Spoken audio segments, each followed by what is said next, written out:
దైవమా ప్రేమతో వెలిసావు ఓ ప్రియతమా, ప్రేమనే పంచావు ఓ ప్రియతమా, ప్రేమికుల చేసావు మా దైవమా, ప్రేమించమన్నావు ప్రియ దైవమా, ప్రేమించమన్నావు ప్రియ దైవమా.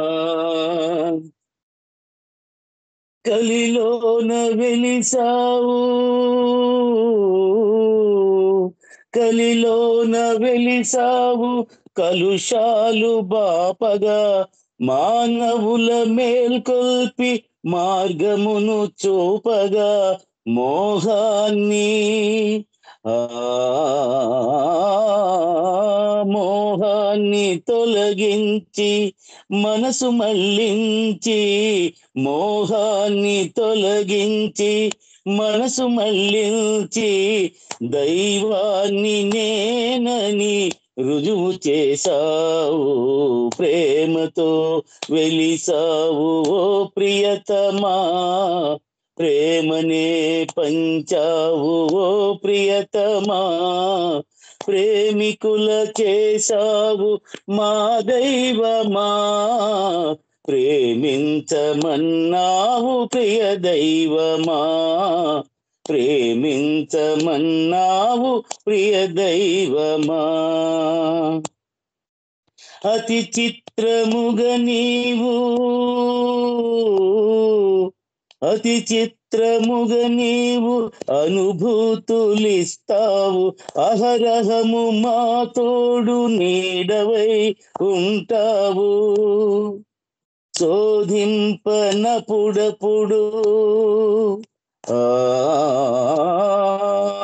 శోధింపనపుడపుడు బాధ పెడతావు, మరిపించి మురిపించి మాయ చేస్తావు, ప్రేమతో వెలిసావు ఓ ప్రియతమా, ప్రేమనే పంచావు ఓ ప్రియతమా, ప్రేమికుల చేసావు మా దైవమా, ప్రేమించమన్నావు ప్రియ దైవమా, ప్రేమించమన్నావు ప్రియ దైవమా. అవతారములలోనా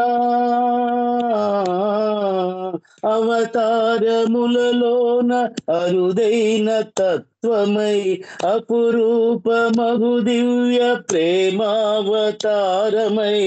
మెహరన్న ప్రతి ఎదను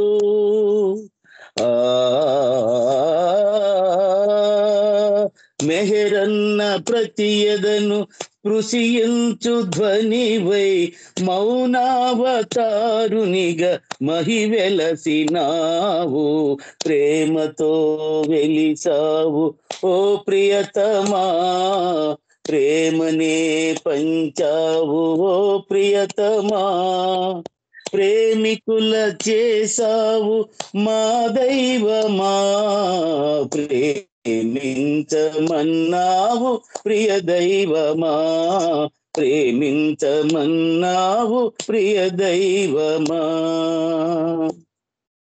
చిత్రాతి చిత్రముగా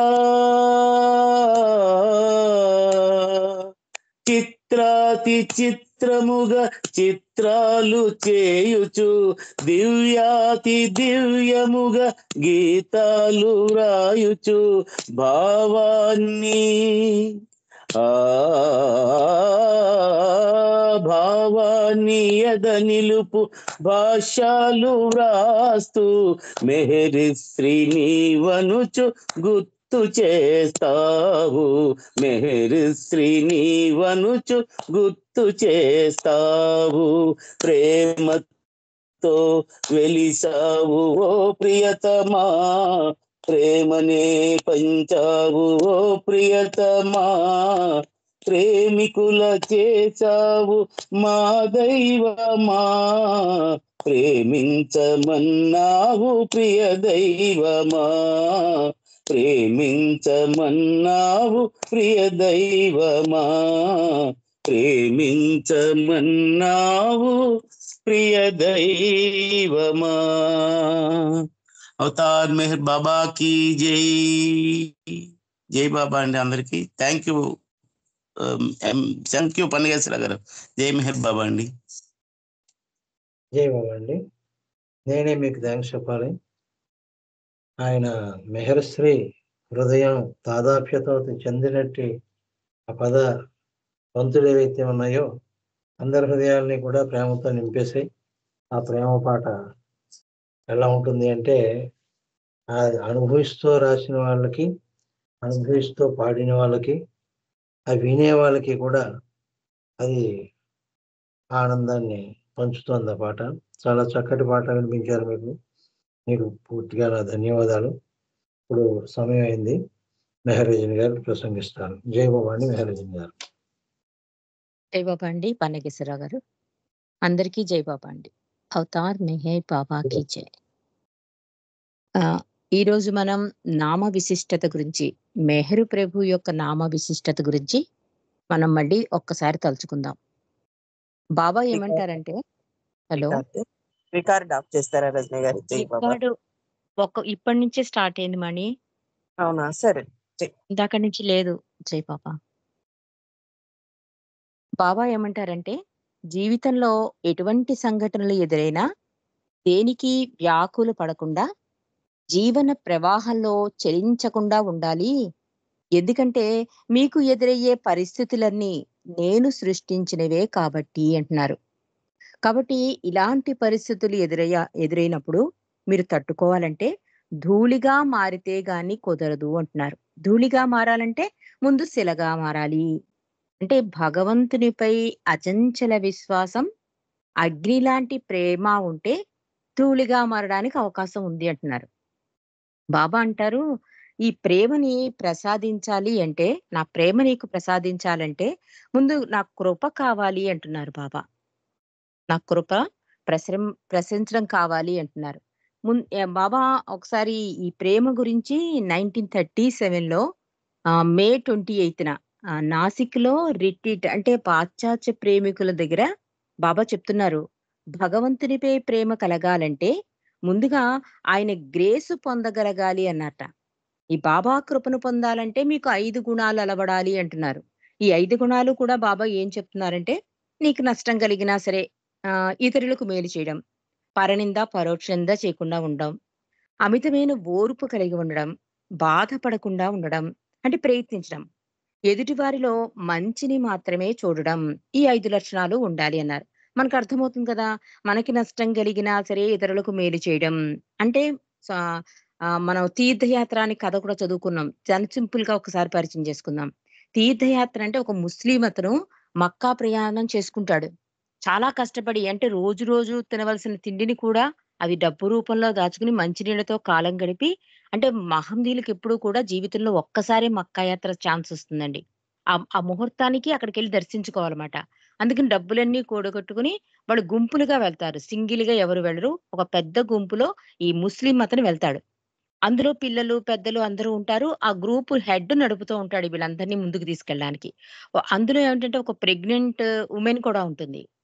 సరే, సడెన్‌గా ఈ వాతావరణ ప్రభావంలో ఏమో ఆమెకి డెలివరీ వచ్చేస్తుంది. అందరూ ఏమనుకుంటారంటే, మరి మక్కా యాత్ర లైఫ్‌లో ఒక్కసారే కదా వస్తుంది. కాబట్టి భగవంతుడే చూసుకుంటాడులే ఆమెనని చెప్పి అందరూ వెళ్ళిపోతారు. అందరూ అంటే ఆమె భర్త, పిల్లలు, అత్తమామలు అందరూ వెళ్ళిపోతారు. ఆఖరికి ఒక్కతను మాత్రం ఉండిపోతాడు. అతనెవరంటే ఈ ముస్లిం అతను. అతనెవరు, రోజు రోజు కూడబెట్టుకుని, దాచుకున్న డబ్బులతో మక్కా యాత్ర చేస్తున్న అతను ఉండిపోతాడు. ఆమెకి సాయం చేస్తాడు. ఈలోగా వాళ్ళందరూ మక్కాలో ఆ టైంకి మహమ్మద్ ప్రవక్తని దర్శించేసుకుని వెనక్కి తిరిగొచ్చేసాక ఈ ముస్లిం అతను ఎళ్తాడు మక్కా యాత్రకి. కానీ ఆ ముహూర్తం టైంకి మాత్రం అతను ఆ దర్శనాన్ని పొందలేకపోతాడు. ఆ రకంగా అతనికి నష్టమే. కానీ ఈ గ్రూప్ హెడ్ కలలో మహమ్మద్ ప్రవక్త వాయిస్ వినిపిస్తుందండి. ఈరోజు మక్కా యాత్ర చేసిన వాళ్ళలో ఒకరి దర్శనం నాకు సంతోషాన్ని కలిగించింది అని చెప్తారు. గ్రూప్ హెడ్ అడుగుతాడు, స్వామి ఎవరు అని. ఆ ముస్లిం అతని పేరు చెప్తారు. ఎందుకంటే భగవంతుడు సహాయం చేయవలసిన చోట తనకి నష్టం కలిగినా సరే భగవంతుని సహాయంలో అతని సహాయం అందించాడు కనుక నాకు సంతోషం కలిగింది. అది ఒక రకంగా అతనికి లాభమే అని చెప్తాడు. అంటే భగవంతుడినే సంతోషపరిచింది అతని చర్య. కాబట్టి ఒక విధంగా అతను లాభపడ్డాడనమాట. అందుకని బాబా ఇక్కడ ఏం చెప్తున్నారు? నీకు నష్టం కలిగినా సరే ఇతరులకు మేలు చెయ్యి. దానివల్ల నీకు లాభమే కలుగుతుంది. పరనింద, పరోక్ష నింద. నలుగురు ఎక్కడైతే కలిసి నా గురించి మాట్లాడతారని బాబాకు చెప్తారు కదా! అలాగే ఇద్దరు ఎక్కడ కలిస్తే ముగ్గురు మూడో మనిషి గురించి మాట్లాడుకోవడం ఉంటుందండి. అప్పుడు బాబా ఏమన్నారంటే ఈ బలహీనతను తొలగించాలంటే ఒక్క సెకను మీరు ప్రాపంచికం గురించి మాట్లాడుకుని రెండో సెకన్‌లో నన్ను అందులో ఇన్వాల్వ్ చేయండి. అంటే భగవంతుడి గురించి మాట్లాడుకోవడం, బాబా గురించి మాట్లాడుకోవడం, బాబాకి ఏది సంతోషం ఇలాంటి విషయాలు మాట్లాడుకోవడం వల్ల ఇక్కడ పరనింద, పరోక్ష నింద ఉండదు. అది ఆ రకంగా మీకు సంస్కార రాహిత్యం కూడా జరుగుతుంది నా సాన్నిధ్యంలో. నా గురించి మాట్లాడుకుంటే అని కూడా ఈ పరనింద, పరోక్ష నింద గురించి చెప్పారు. ఇక అమితమైన ఓర్పు కలిగి ఉండడం. అమితమైన ఓర్పు అంటే దీనికి కూడా చిన్న కథ ఉందండి. సాబీర్ అనే ఒకతను చాలా పెద్ద వ్యాపారస్తుడు, భార్యాబిడ్డలు, పిల్లలు అందరూ ఉంటారు. కానీ అతన్ని ప్రజలు అడిగినప్పుడల్లా భగవంతుని ఇచ్చి నడిపిస్తోంది అంటాడు. అందరూ అనుకుంటారు ఇతనికి అన్ని కంఫర్ట్స్ ఉన్నాయి కదా! అందుకే ఇతను భగవంతుని ఇచ్చి నడిపిస్తోంది అంటాడు అనుకుంటున్నారు. ఆఖరికి అతనికి వ్యాపారం పోతుంది, భార్య పోతుంది, పిల్లలు పోతారు, ఆరోగ్యం కూడా చెడిపోతుంది. అప్పుడు కూడా అతను భగవంతుని ఇచ్చే నడిపిస్తోంది. అంటే అంత ఓర్పు, అమితమైన ఓర్పు అంటారు చూసారా? అప్పుడు వాళ్ళందరూ గ్రహించి సాబీర్ అంటే సద్గురువు కింద ఆయన్ని పూజిస్తారు, గౌరవిస్తారు. కాబట్టి ఈ అమితమైన ఓర్పు కూడా భగవంతుని దరి చేరుస్తుంది అని చెప్తున్నారు. ఇక బాధపడకుండా ఉండడం. అంటే ప్రయత్నించమంటారు బాబా. అంటే ఈ బాధ అన్నది ఎందుకొస్తుందంటే కోరికల వలన. ఒక కోరిక తీరకపోతే ఏమవుతుంది? ఆ కోరిక మీదే ఆ మనసెళ్ళిపోయి మిగిలినదంతా శూన్యం. ఇదొక్క కోరిక తీరకపోవడం వల్లే నాకింత బాధ అని చెప్పి ఆ కోరిక తీరే వరకు ఆ బాధ తగ్గదండి. అందుకని ప్రయత్నించమంటారు బాబా. అందుకే ఏమంటారు? ఆలోచన వరకు రాని, ఆచరణ రానీయకు అంటారు. అంటే ఆచరణలో పెట్టకు ఏది కూడా. వస్తుంది మానవుడిగా మాయలో ఉంటావు కనుక ప్రతి దాని మీద ఒక కోరికో, ఇష్టమో ఏదో ఒకటి కలుగుతుంది. కానీ దాన్ని ఆచరణ చేయకుండా ఉంటే కనుక నువ్వు బాధపడవు అని చెప్తున్నారు. ఇక ఎదుటి వారిలో మంచిని మాత్రమే చూడడం. అంటే పాజిటివ్ థింకింగ్‌గా ఉండడం అండి. ఎప్పుడైతే నువ్వు పాజిటివ్ థింకింగ్‌గా అంటే అందరిలో భగవంతుని చూడడం అన్నమాట. ఇలాంటి తత్వాలను నువ్వు అలవరుచుకుంటే కనుక నా కృప పొందగలవు అని చెప్పారు. బాబా చాలా దయాసాగరుడు అంటారు చూడండి భగవంతుడు. ఆయన అంటున్నారు, "ఈ 5 గుణాలు మీరు ఆచరించడం కష్టం" అంటున్నారు. ఎందుకంటే మాయ వెంపు ఎక్కువ మగ్గుతూ ఉంటుంది కనుక మీకింకా సులువైన మార్గాలను చెబుతాను అని చెప్పి అదేంటంటే అత్యున్నత ఆచరణ యోగం అంటున్నారు బాబా. ఇది ఆచరణ చేయడానికి కూడా సాధ్యపడుతుంది. అదేంటి అంటే భగవన్నామస్మరణ చేయడం అంటున్నారు. ఇదే నిజమైన యోగం. బాబా ఏమంటారంటే నిరంతర నామస్మరణే నా నిజమైన ఆరాధన అంటారు. నామానికే ఎక్కువ ప్రాముఖ్యతను కూడా ఇచ్చారు ఈ అవతారంలో బాబా. కాబట్టి మన నిత్య జీవితంలో సర్వ కార్యములందు బాబానే స్మరిస్తూ జ్ఞాపకం చేసుకుంటూ ఉంటే అదే నిజమైన యోగం అంటున్నారు బాబా.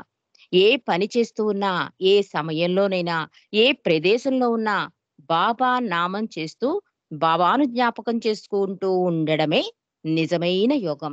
అది ఎంత సహజంగా అంటే, మన శ్వాస ప్రక్రియ చూడండి ఎంత సహజంగా మనకు తెలియకుండానే, మన పర్మిషన్ లేకుండానే అది 24 అవర్స్ వీడు నన్ను గుర్తించట్లేదు అని కూడా దానికి అవసరం లేదు. అలా శ్వాసక్రియ ఎలా సహజంగా నిరంతరం తన డ్యూటీని, బాధ్యతని నిర్వర్తిస్తుందో అంత సహజంగా నా నామస్మరణ జపించండి అంటున్నారు.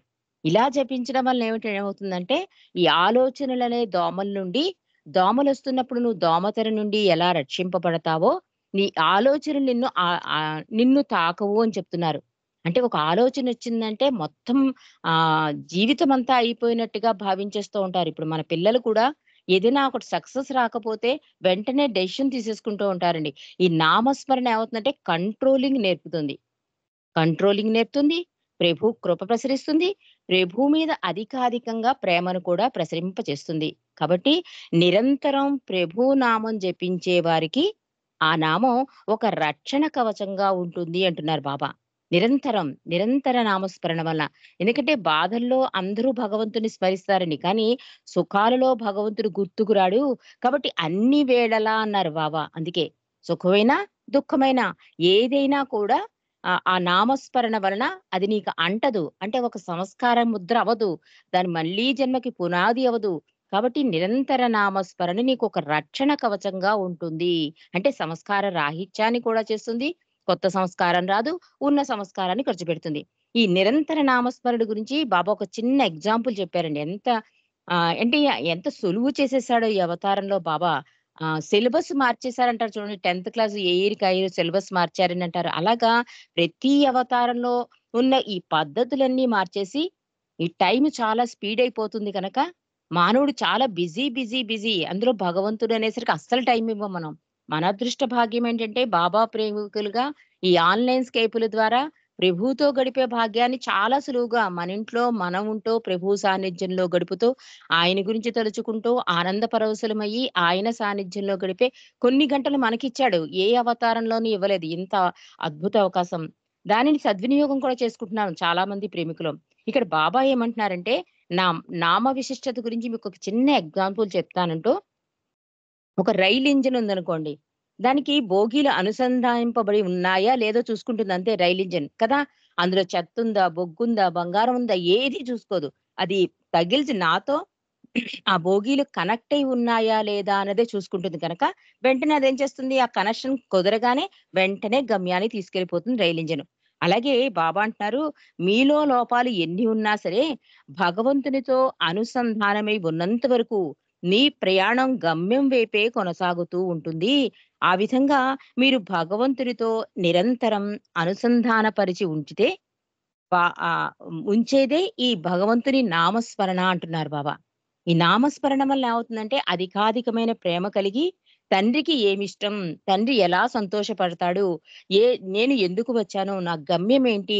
నేను చేయవలసిందేంటి? ఇవన్నీ కూడా అవగతమవుతాయండి. అంటే మనలో ఉన్న భగవంతుని మేలుకొలుపుతుందన్నమాట నామస్మరణ. కాబట్టి నిరంతర నామస్మరణ ద్వారా ఈ ఆధ్యాత్మిక ప్రయాణం ఒక గమ్యం వైపు ముందుకు సాగడమే కాకుండా వీలైనంత వరకు కూడా మనని నిత్య సహచరునిగా అంటే ప్రభువుని నిత్య సహచరునిగా చేసుకుందుకు కూడా అవకాశం ఉంటుంది నిరంతర నామస్మరణ. ఈ నామస్మరణ గురించండి ఆంధ్ర పర్యటనలో ఆయన పేరు సత్యరాజు గారు ఎవరో. ఆయన ఒకసారి బాబా దగ్గరికొచ్చి అడుగుతాడు. బాబా నా ఆరోగ్య పరిస్థితి ఏం బాలేదు. నాకు చాలా కష్టంగా ఉంది. అని ఒక టెలిగ్రామ్ ఇస్తాడు. బాబా వెంటనే రివర్స్‌లో చెప్తాడనమాట. నన్ను జ్ఞాపకం ఉంచుకోని క్షణాలు ఉంటే అదే అనారోగ్య పరిస్థితి. అదే బాధపడవలసిన క్షణాలు. ఇంతకన్నా బాధ ఏదీ లేదు అంటారు. అంటే భగవంతుని స్మరించుకోని క్షణాలే అది డస్ట్‌బిన్‌తో సమానం అని కూడా అంటారు. భగవంతుని స్మరించుకున్నంత సేపు అది గమ్యాన్నే. అవే అమూల్యమైనవి. అది స్మరించుకోని క్షణాలన్నీ కూడా డస్ట్‌బిన్‌తో సమానం అంటారు బాబా. అలాగే హృదయపూర్వకంగా నిరంతరం నన్ను స్మరించుకోవడం ఒక్కటే అన్ని రుగ్మతలకు పరిష్కారమని కూడా నామస్మరణకి తన విశిష్టతను బాబా చెప్పారు. బాబా అప్పుడు వెంటనే టెలిగ్రామ్ ఏమిస్తున్నారంటే, దేని గురించి ఆందోళన పడకు. ఒకవేళ దేని గురించైనా నువ్వు వర్రీ అవ్వాలంటే, అంటే ఆందోళన పడవాలనుకుంటే, అది నన్ను మరిచిపోకుండా నిరంతరం గుర్తుంచుకోవడం ఎలా అనే విషయం గురించి మాత్రమే ఆందోళన చెందు అని చెప్పి బాబా మళ్ళీ వెంటనే టెలిగ్రామ్ ఇచ్చారండి. కాబట్టి బాబా నామస్మరణ వలన ఎలాంటి చాలా అద్భుత సంఘటనలు జరిగాయి. అవన్నీ మనం అప్పుడప్పుడు పెద్దల ద్వారా వింటూ ఉంటాం. అన్ని మతాల సారం భగవన్ నామస్మరణ.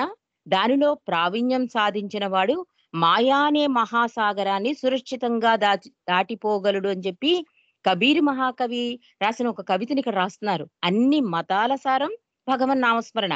దానిలో ప్రావీణ్యం సాధించిన వాడు మాయా అనే మహాసాగరాన్ని సురక్షితంగా దాటిపోగలడు.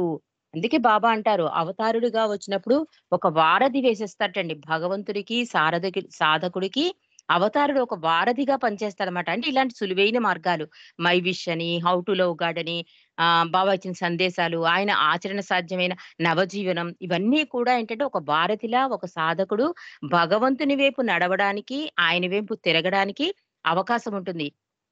ఈ నామస్మరణ గురించి మనకి వాల్మీకి కూడా వాల్మీకి వాల్మీకి రామావతారం గురించిలే రామాని స్మరించమంటే అతను బందిపోటు.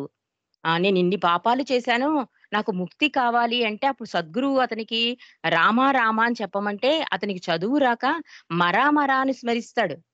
అంటే ఆ తర్వాత రామ అయిపోతుందన్నమాట. అంటే అంత శక్తి ఉంటుంది భగవంతుని నామస్మరణలో అని చెప్తాడు ఈ రీచ్ కూడా. కాబట్టి గతంలో ఎన్నో ఆత్మలు అంటే ఈ మీరాబాయి గాని, ప్రహ్లాదుడు గాని, కబీర్ గాని వీళ్ళందరూ కూడా అవతారం చాలించిన ఎన్నో సంవత్సరాల తర్వాత అదే అవతారాన్ని పట్టుకుని భగవద్ అనుభూతి పొందిన వాళ్ళండి. అంటే నామస్మరణ అవతారం కన్నా కూడా నామస్మరణకి అంత విశిష్టత, ప్రాముఖ్యత ఉంది. దీని గురించి ఒక చిన్న కథను తెలుసుకుందాం మనం. ఇది మనకి తెలిసిందే. కానీ ఈ సంఘటన తెలుసుకుంటే మాత్రం భగవన్నామస్మరణలో ఇంత విశిష్టత ఉందా? ఇంత పవరుందా? ఇంత శక్తి ఉందా? అని మనకి మరొక్కసారి అవగతమవుతుందండి.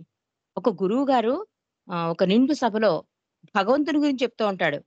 ఏమని చెప్తాడంటే, భగవన్నామస్మరణ గురించి ఎక్కువగా చెబుతూ, భగవన్నామాన్ని స్మరించండి, భగవంతునిగా మారిపోండి అని చెప్తాడు. ఏమని చెప్తున్నాడు? భగవన్నామస్మరణ చేయండి, భగవంతునిగా మారండి అని. ఇలా చెప్తుంటే ఆ 2 సభలో ఒకతను లేచి, "ఏం మాటలు మాట్లాడుతున్నారు స్వామి? నిజంగా భగవంతుడిగా అయిపోతామా?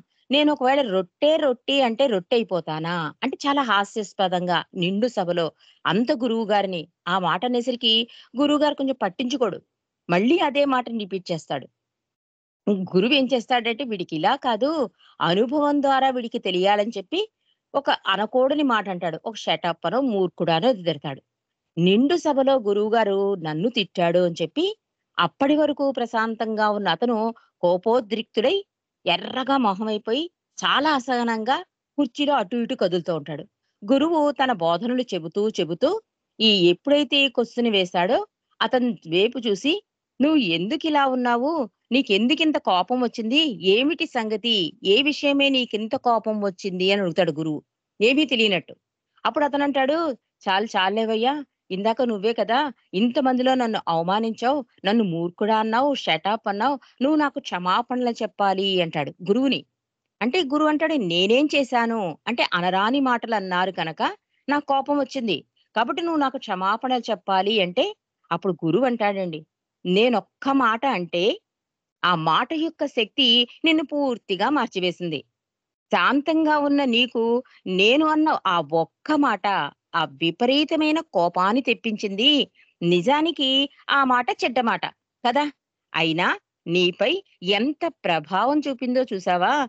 అటువంటప్పుడు ఈ చెడ్డ మాటే నీ మీద అంత ప్రభావం చూపితే పవిత్రమైన భగవన్నామం పదే పదే స్మరించడం వలన అది మనలను ఎంత ప్రభావితం చేయగలదో ఊహించు" అన్నట్టండి గురువు. ఎంత అద్భుతమైన విషయం. మనం అది గ్రహించలేకపోతున్నాం. చాలా తేలికైన మార్గం చెప్పాడు ఈ అవతారంలో బాబా. కానీ మనం పట్టుకోలేకపోతున్నాం, అవగాహన చేసుకోలేకపోతున్నాం. ఇలాంటి చిన్న చిన్న సంఘటనలండి మెహరు ప్రభు తండ్రి ఏ స్థాయి భగవన్ నామస్మరణాన్ని ఎంత సులువు చేశాడు, దాన్ని మనం ఎందుకు అందుకోలేకపోతున్నాం అనే ప్రశ్న అందరిలోనూ కలుగుతుంది. ఇక్కడ ఏం చెప్తున్నాడు? భగవన్ నామం మళ్ళీ మళ్ళీ స్మరించు, భగవంతునిగా మారిపో అని చెబుతూ ఉంటాను నేను అంటున్నాడు గురువు. అంటే ఒక చెడ్డ మాటే నీలో ఇంత కోపం అనే ప్రభావాన్ని చూపింది. అలాంటిది భగవన్ నామస్మరణ ఎంత శక్తివంతమైనది. అది ఎన్ని ఎన్ని మంచి మార్గాలకి నిన్ను పయనింపేలా చేస్తుంది. కాబట్టి భగవంతునిగా మారిపోవడానికి కూడా అవకాశం ఉందని చెప్తూ ఉంటాను నేను అన్నాడు గురువు. ఇదిచ్చి ఇది చెప్పడం ముగిస్తూ అంటాడండి. అవతారుడు ప్రేమ సాగరం అనుకుంటే మనం చేసుకుంటున్న పాప పుణ్యాలు చెత్తలాంటివి. భగవంతుణ్ణి సదా తలుచుకోవడం అనేది ఆ చెత్తను ఆ ప్రేమ మహాసాగరంలోకి త్రోసేయడం లాంటిది అంటున్నారు. బాబా కూడా అంటారు, "నేను ప్రేమ మహాసాగరాన్ని, ఇందులో ఎన్ని వచ్చినా కూడా నాకేది అంటదు. ఆ ప్రేమ మహాసాగరంలో అన్నీ కొట్టుకుపోతాయి" అని. అందుచేత సదా బాబాను తలుచుకుంటూ సంస్కారాలు అనే ఈ చెత్త మూటను బాబా అనే ప్రేమ మహాసాగరంలోకి నెట్టివేద్దామంటాడు ఇరిచ్చి. ఒకసారండి ఒక ప్రేమికుడు బాబాని దర్శించుకోవడానికొచ్చి, "దైవ నామాన్ని పలుమార్లు చేయడం ప్రయోజనకరమని విన్నాను. అయితే నామాన్ని ఏ విధంగా చేయడం ఉత్తమం" అని అడుగుతాడు. అడిగితే బాబా చాలా సులువుగా, అందుకే తల్లి, తండ్రి, గురువు, దైవం, సఖుడు అన్ని పాత్రలు సమంగా పోషించాడు అంటారు ఇరిచ్చి కూడా. ఎంత అద్భుతంగా చెప్తాడంటే తండ్రి, భగవన్నామాన్ని అతి సహజంగా చెయ్యాలి. అయితే ఆ ప్రక్రియ ఎంత సహజంగా ఉండాలనే విషయాన్ని విశదపరిచేందుకు బాబా అతనితో అన్నట్ట, "నీవు నీ భార్యను ప్రేమిస్తున్నావా?" అడిగారు ఆ ప్రేమికుడిని. "బాబా, నిజంగా నేను ఆమెను ఎంతో ప్రేమిస్తున్నాను చెప్పాడు అతను. ఆమె నీకు దూరంగా ఉంటే నువ్వేం చేస్తావు? ఆమెనే తలుచుకుంటూ గుర్తు చేసుకుంటాను బాబా అన్నాడా ప్రేమికుడు. చేతిలో జపమాల పట్టుకుని ఒక మూల కూర్చుని ఆమె పేరునేమైనా జపిస్తావా? అడిగారు బాబా మళ్ళీ అతన్ని. లేదు బాబా, నేనామెను ఆమె మీద గల ప్రేమతో అతి సహజంగా గుర్తు చేసుకుంటాను అన్నాడు ప్రేమికుడు. బాబా వెంటనే అదే విధంగా అతి సహజంగా భగవంతుని స్మరణ చేయడం ప్రధానం. ప్రేమ లేకుండా అది సాధ్యం కాదు. అంటే ఆ భార్య మీద ప్రేమే కదా! ఆమెను దూరంగా ఉన్నా కూడా నిన్ను తలుచుకునేలా, అంటే ఒక జపమాల పట్టుకుని ఏమీ తలుచుకోలేదు కదా! అలాగే భగవంతుని స్మరించుకో అని చెప్తున్నారు. అదే విధంగా అతి సహజంగా భగవంతుని స్మరణ చేయడం ప్రధానం. ప్రేమ లేకుండా అది సాధ్యం కాదు. ప్రీతముని పట్ల తీవ్రమైన తపన ఉంటేనే ప్రేమ పుడుతుంది. ప్రీతముని గురించి తప్ప వేరే ఆలోచన ఉండకూడదు. దీనినే నిజమైన స్మరణ అంటారు. అప్పుడు అసాధ్యం కూడా సుసాధ్యమవుతుంది. ఇదే నా నామంలోని మహిమ అని చెప్పారు బాబా ఆ ప్రేమికుడికి. కాబట్టి సహజమైన స్మరణ అలవడాలంటే మనం ఏ పని చేస్తున్నా, తింటున్నా, తాగుతున్నా ఈ నామాన్ని తీసుకుంటూ ఉండాలి అని చెప్పారు బాబా. అంటే ఆయనకి ఓ అంటే ఇక్కడే కూర్చొని చెయ్యాలి, నా ఫోటో దగ్గరే చెయ్యాలి, నువ్వు స్నానం చేయాలి, మడిగట్టుకో ఇలాంటి రూల్స్ ఏమీ లేవండి. చాలా కంఫర్ట్‌గా భగవంతుడిని అతి సహజంగా నా నామం చెయ్యండి అంటున్నారు. కాబట్టి బాబా కూడా 'మై విష్‌లో' ఏం చెప్పారండి మనకందరికీ గుర్తు. ఆహ్ ఎవరైతే తమ అంతిమ గడియల్లో చివరి శ్వాస విడిచే క్షణంలో నా నామాన్ని స్మరిస్తారో వారు నన్ను చేరుకుంటారు అన్నారు బాబా. చాలా 'మై విష్‌లో' చాలా అద్భుతమైన 'మై విష్' సందేశంలో పాయింట్స్ అవి.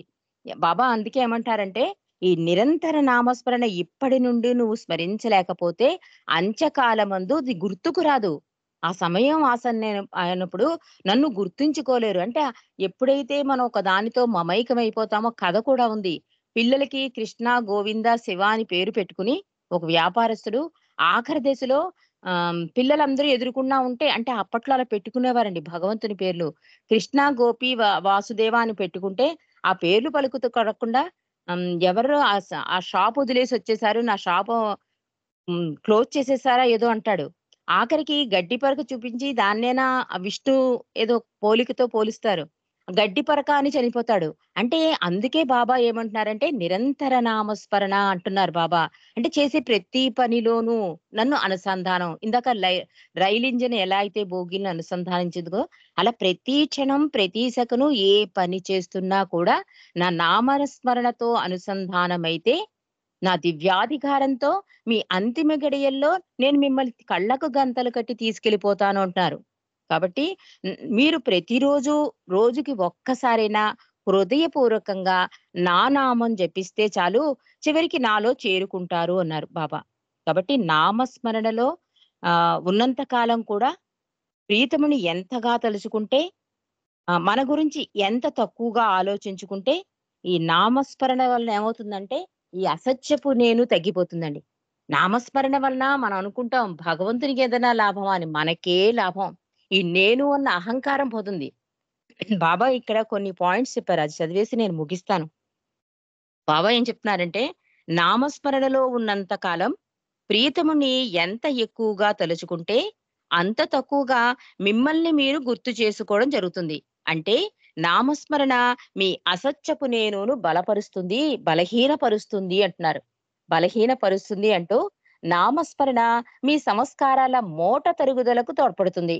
స్మరణలో ఉన్నంతసేపు కొత్త సంస్కారాలు వచ్చి మీ ఖాతాలో చేరవు. అంటే సంస్కార ప్రక్షాళన నామస్మరణ సహకారి అవుతుంది. మనసు పట్టు సడలుతుంది. ఏ విధంగా అంటే మాయకి చెందిన ఆలోచనల ఆనకట్టు పడుతుంది. కాబట్టి ఆహ్, అంటే ఈ ఆలోచన నుండి స్వేచ్ఛ లభిస్తుంది. మనసు నీరసపడిపోతుంది అంటున్నారు. అంటే ఈ నామస్మరణ వల్ల ఇంత జరుగుతుందండి మనకి తెలీదు. సంస్కార ప్రక్షాళన జరుగుతుంది. కొత్త సంస్కారాలు ఏడవో, మనసు పట్టు సడులుతుంది. హృదయ ద్వారాలు తెరుస్తారు అంటున్నారు బాబా. నామస్మరణ హృదయానికి విందు లాంటిది అన్నారు. ఆ స్మరణలోని మాధుర్యం చవిచూచిన హృదయం అదే అనుభూతి మళ్ళీ, మళ్ళీ కావాలనుకుంటుంది. ఇప్పుడు ఆన్‌లైన్ స్కేప్‌లో మనం 4:30 నుంచి రాత్రి 10:30 వరకు బాబాతో ఉంటున్నాము అంటే, ఆ రుచి మరిగా అన్నమాట. మన మనసుకి అలవాటు చేసాం. అదే మనసారి కూడా అంటారు. అలవాటు చెయ్యండి. తింటున్నప్పుడు, తాగుతున్నప్పుడు, కూర్చున్నప్పుడు, ప్రయాణం చేస్తున్నప్పుడు ఇవన్నీ మన జీవితంలో అనువైన క్షణాలు భగవంతునితో అనుసంధానం అవ్వడానికి అంటారు మనసారి. అలాగా బాబా నామస్మరణ ద్వారా ఆయన్ని మనం నిత్య సహచరుని కూడా చేసుకోగలుగుతాం అని ముగించారిక్కడ. ఎంత అద్భుతమైన ఈ నామస్మరణ గురించి ఎంతో అద్భుతంగా బాబా చెప్పారండి. ఇక ఆఖరిగా ఒక చిన్న సంఘటన. బాబా ఒకసారి కాకా భార్య మరియు ఇరిచితో కలిసి కారులో అహ్మద్ నగర్ వెళ్తున్నారటండి. వెళ్తుంటే ఇరిచి కారు నడుపుతున్నాడు.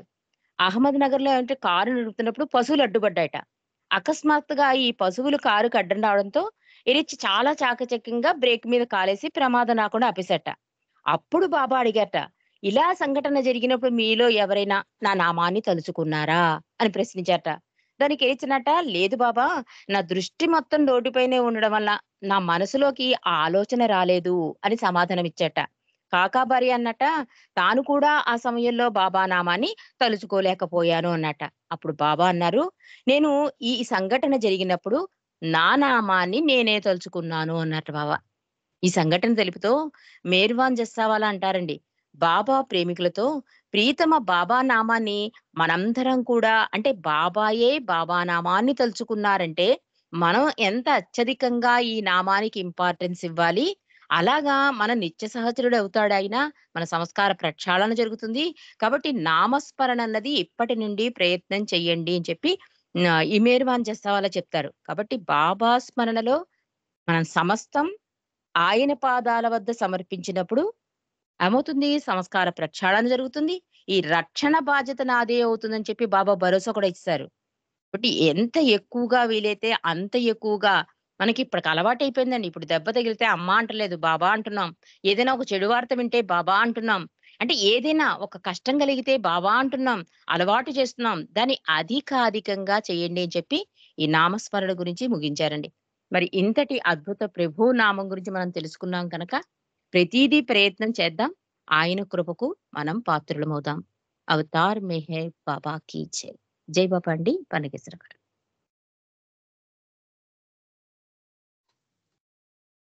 జీవమండి. నామస్మరణ గురించి ఈరోజు ఉపన్యసించారు.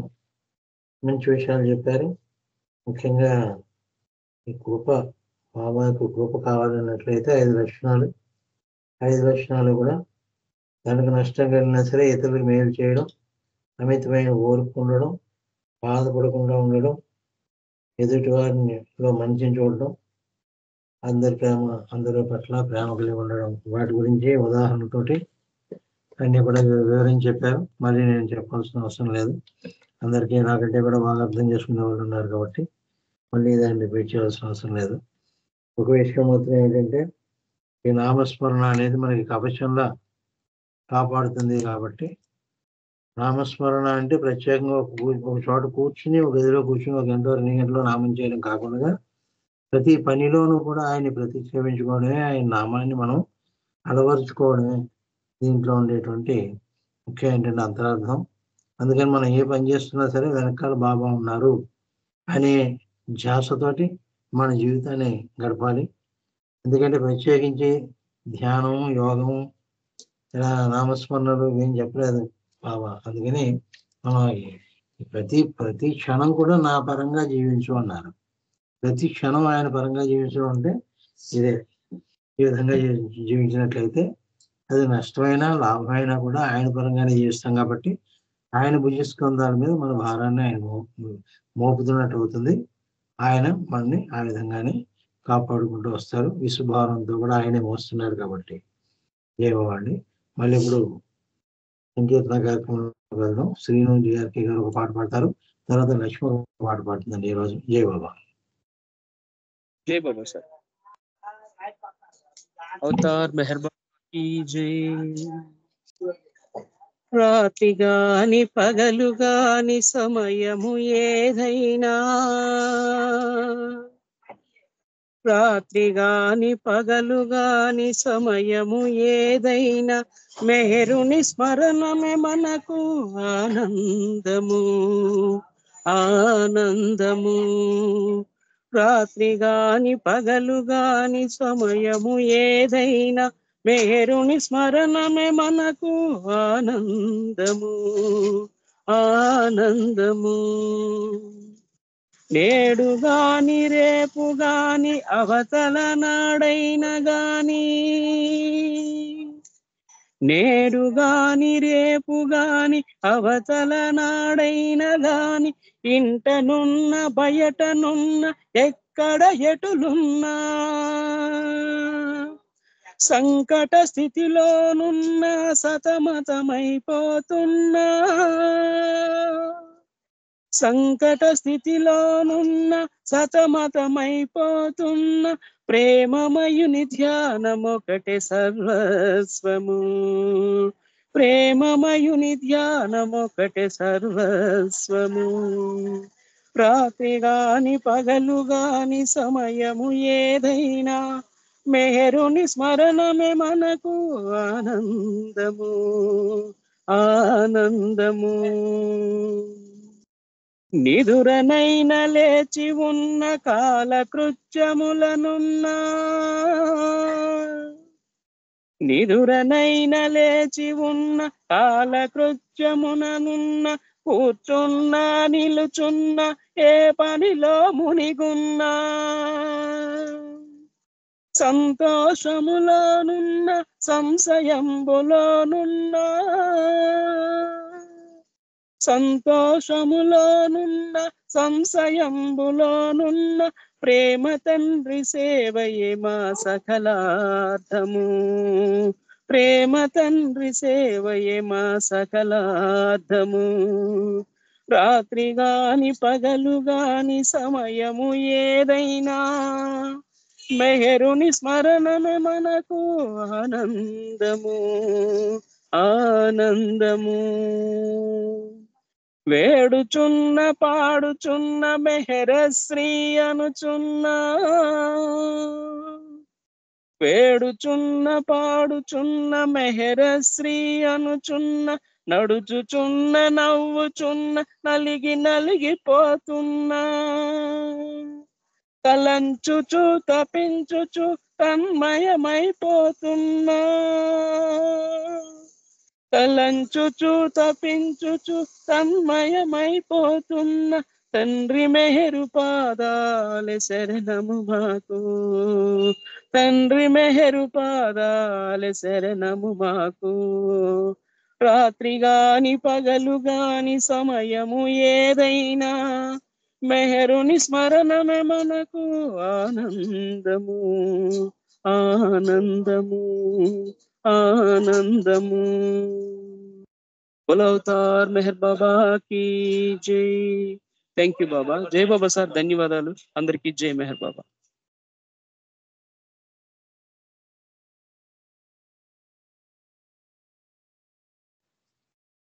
జై బాబండి శ్రీను గారు. మన మెహర్శ్రీ కళ నుంచి ఓటబాయి ఊరుతున్నట్టుగానే ఆయన యొక్క భావాలన్నీ కూడా భావపరంగా ఊరుతూ ఉంటాయి. అలాంటివన్నీ కూడా మీరు చక్కగా, ఇది మన ఆనంద్ కుమార్ గారు కూడా ఈ పాట చాలాసార్లు పాడి వినిపించారు. చాలా మంచి పాట ఇది, చాలా ఆనందాన్ని కలిగించే పాట. మీకు ధన్యవాదాలు మంచి పాట వినిపించినందుకు. జై బాబా అండి. ఇప్పుడు లక్ష్మి ఒక పాట పాడుతుంది, తర్వాత నాగమణి మణి గారు సిద్ధంగా ఉండాలి. జై బాబా. అవతార్ మెహర్ బాబా की జై. అది సాగర ప్రేమ ప్రవాహం, సర్వులను చేయు పునీతం, శూన్యములో సర్వము ప్రేమే, అనవోయి మెహరు బాబా. జై బాబా జై బాబా జై బాబా మెహరు బాబా. జై బాబా జై బాబా జై బాబా మెహరు బాబా. తన వణువు అర్పణ చేసి, అణువణువు మెహరుని తలచి, తన వణువు అర్పణ చేసి, అణువణువు మెహరుని తలచి, అహరహము ప్రేమను కోరి, అహరహము ప్రేమను కోరి, అనవోయి మెహరు బాబా జై బాబా జై బాబా జై బాబా మెహరు బాబా.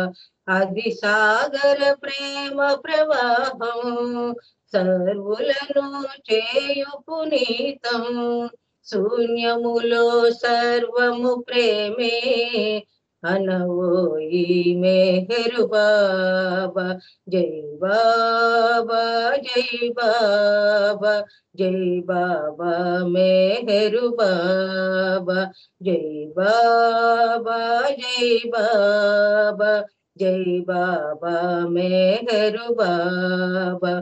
త్రిభువన సమ్మోహన రూపం దహించును మనలో పాపం, త్రిభువన సమ్మోహన రూపం దహించును మనలో పాపం, దరిజేరగ ప్రేమ స్వరూపం, దరిజేరగ ప్రేమ స్వరూపం, అనవోయి మెహరు బాబా జై బాబా జై బాబా జై బాబా మెహరు బాబా జై బాబా జై బాబా జై బాబా మెహరు బాబా.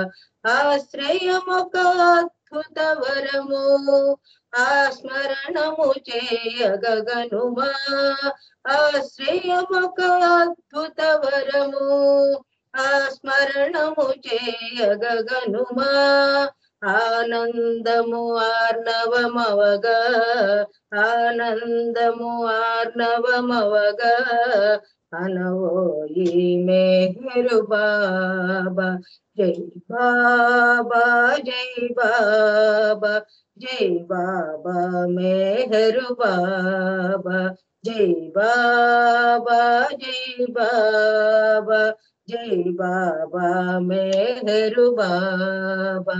ఆ నామము ప్రేమకు నిలయం, ఆ రూపమే ప్రేమాలయము, ఆ నామము ప్రేమకు నిలయం, ఆ రూపమే ప్రేమ